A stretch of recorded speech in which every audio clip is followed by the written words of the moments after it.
Hi hello, कसे आहात सगळे? आय होप सगळे मजेतच असाल. काल गुढीपाडवा आम्ही सगळ्यांनी मस्त साजरा केलाय आणि आज आहे स्वामींचा प्रकट दिन. त्याचीच सगळी तयारी करतेय. आज माझी देवाची पूजा करून झाली आहे. स्वामींची पूजा करून घ्यायची, जरा हार वगैरे सुद्धा चेंज करायचा आहे. सो पहिले मी पटकन ती पूजा करून घेते. आणि आज पण नैवेद्य करायचा आहे. गोडवरण भात, उकडून बटाट्याची भाजी आणि आज गोड म्हणून बेसनाचा लाडू आहे. पण पहिले पटकन पूजा करून घेते आणि मग माझ्या पुढच्या कामांना लागते.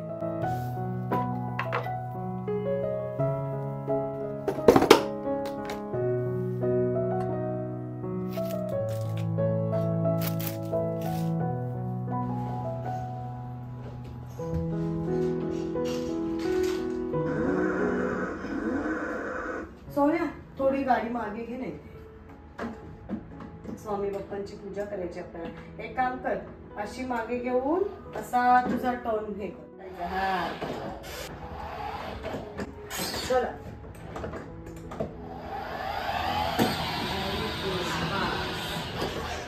श्री स्वामी समर्थ. जय जय स्वामी समर्थ.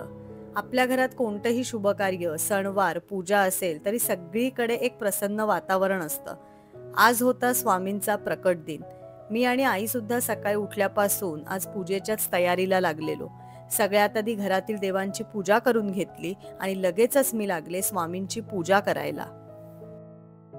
आत्तापर्यंत तुम्ही दिलेली साथ, तुमची कृपादृष्टी आणि तुमचे आशीर्वाद आम्हा सगळ्यांवर सदैव असेच राहू देत ही स्वामीचरणी प्रार्थना केली आणि लगेचच मी लागले नैवेद्याच्या तयारीला.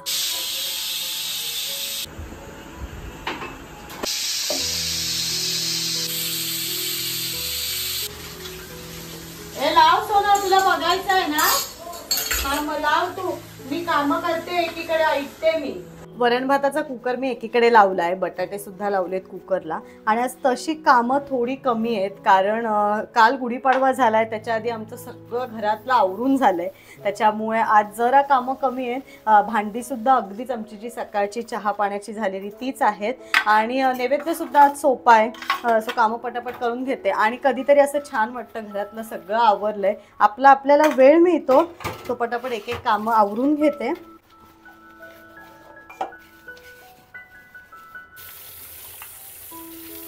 भांडी आता माझी घासून झाली आहेत. पटकन गोडवरण सारखं करून घेते.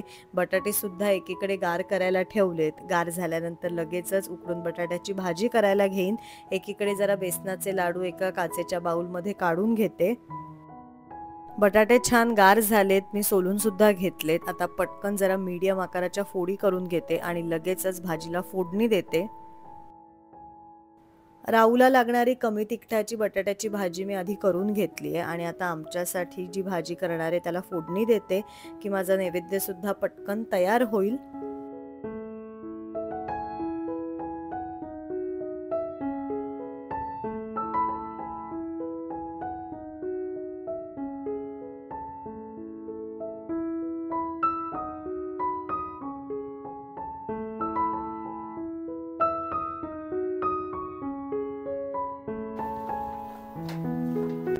काल गुढीपाडव्याचा नैवेद्य तुम्ही बघितला असेलच आणि आज आहे स्वामींचा प्रकट दिन. सो त्यासाठी सुद्धा नैवेद्य केलाय. सिंपल गोडवरण भात, उकडून बटाट्याची भाजी आणि बेसनाचा लाडू. पटकन आता मी नैवेद्य दाखवते आणि आम्ही सुद्धा जेवून घेतो.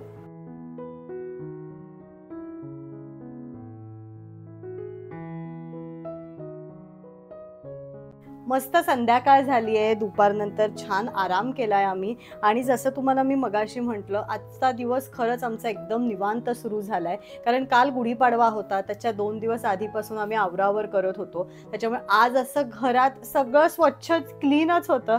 त्याच्यामुळे रोजची सकाळची कामं, मग केर, लादी, भांडी ही तर चालूच होती. स्वामींचा प्रकट दिन आहे, त्यामुळे स्वामींची पूजा वगैरे सगळं छान सकाळी झालंय. आता सुद्धा आमचा चहा वगैरे पिऊन झालाय आणि इव्हिनिंगच्या रुटीनला मी सुरुवात केली आहे. कपड्यांच्याच घड्या करायला घेतल्या आहेत मी. दुपारी मशीन लावून ठेवलंय. सो म्हटलं कपडे वाळत घालायच्या आधी सगळ्या कपड्यांच्या घड्या करून ठेवूया.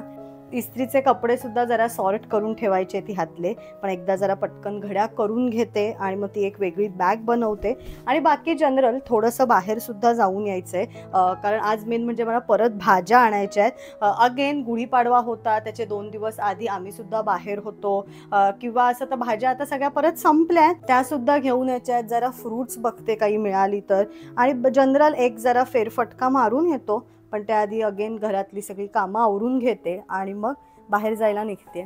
कपड्यांच्या घड्या करून झाल्या आहेत माझ्या, आणि आता अगेन माझं लॉन्ड्री रुटीन मी तुमच्याबरोबर शेअर केलेलं, त्यानुसारच आता जे जे इस्त्रीचे सगळे कपडे निघालेत ते मी सगळे लॉन्ड्री बॅगेत भरून घेते.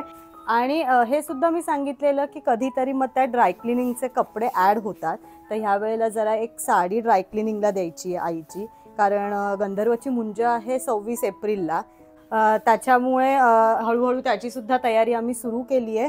आणि कसं ड्रायक्लिनिंगला कपडे दिले की एक 4-5 दिवसांनी मिळतात, म्हणजे जर मी आज दिलं तर पुढच्या आठवड्यात ती साडी आम्हाला मिळेल, तर ती साडीसुद्धा यात भरते मी, पण सगळ्यात जरा वर ठेवते आणि बाकी इस्त्रीला देता येतील कपडे. ही ती साडी, घड्या केलेले कपडे एकीकडे सगळे कपाटात ठेवून देते, म्हणजे एक काम होईल. बाहेर सुद्धा जायचं आहे मला.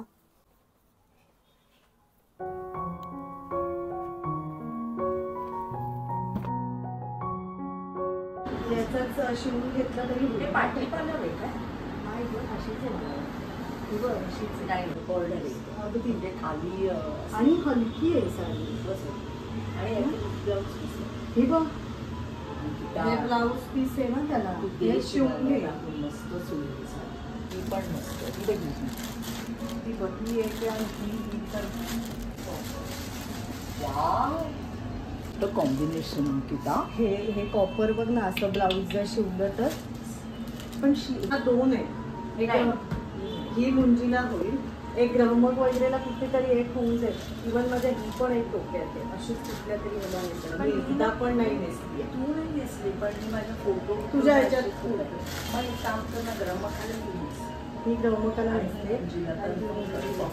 मी आणि आई आत्ता जरा तेच बघत होतो की साड्या कुठल्या नेसूया, कारण एक ड्रायक्लिनिंगला दिली आहे, फॉल बिडिंग वगैरे सुद्धा करायचं असतं, ब्लाऊज शिवायला टाकायचे. आत्तापासून जरा तयारी करायला घेतली की मुंजीपर्यंत सगळं तयार होईल.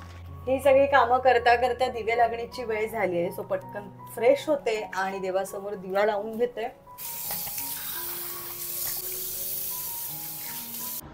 बाबा आईने सांगितलं की आजचा व्लॉग 147 आहे. 147 आहे का? बरं ठीक आहे, टाकेन मी त्याच्यात. ठीक आहे. ओके.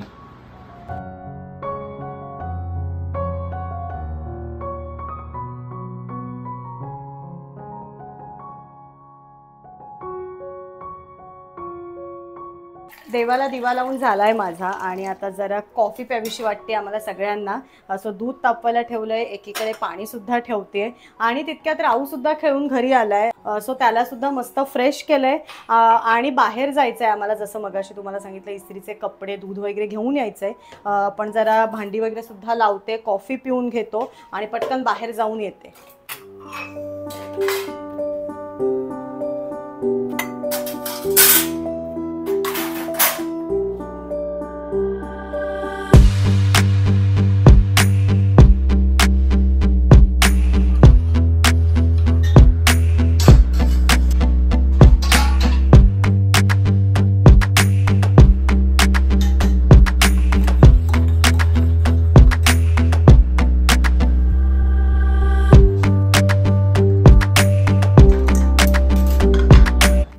मस्त कॉफी पिऊन झाली आहे, मी सुद्धा तयार झालेत. घरात तिथं सगळी कामं आवरली आहेत, पटकन बाहेरची सुद्धा कामं करून येतो. कपडे इस्त्रीला दिलेत, भाजी घेऊन झाली आहे, दूध सुद्धा घेतलंय, आणि आज जरा रात्री डिनरला पिठलं भाकरी आणि ठेच्याचा प्लॅन आहे. घरी आलोत आणि फ्रेश सुद्धा झाले, आणि येताना गरम गरम भाकऱ्या घेऊन आली आहे, सो आता आम्ही पटकन जेवून घेतो.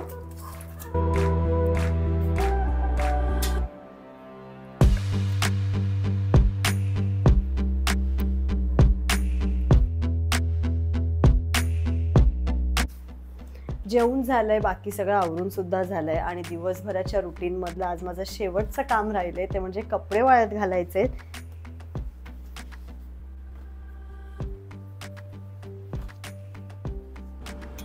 खरं तर कपडे सुद्धा माझे मगाशीच वाळत घालून झाले असते, पण बाहेर गेलो, त्यानंतर डिनरची तयारी, जेवलो, सो कपडे राहिलेले पटकन वाळत घालते आणि त्यानंतर एडिटिंगला बसणार आहे.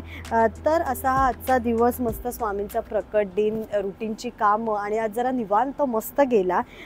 हा व्लॉग मी इथेच थांबवते. तुम्हाला कसा वाटला मला कमेंट सेक्शनमध्ये नक्की कळवा. See you again. Vlog number 147 created by Pushkar Ankita.